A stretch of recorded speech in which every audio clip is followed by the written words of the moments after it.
tayo dapat panghinaan ng loob, kahit ano't ano pa man. Kasi sabi ko, kung kayo naghihirap nung time na yun, ako rin naghirap din ako nung time na yun.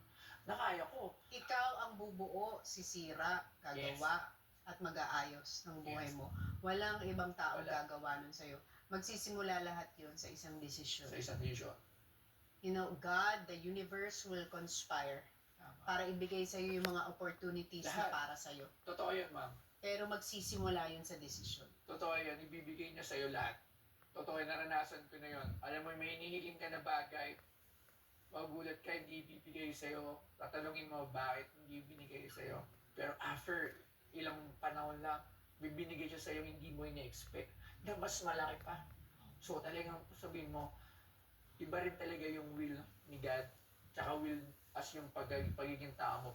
Pag sinamahan mo kasi talaga ng will yan, ibibigay sa'yo yan.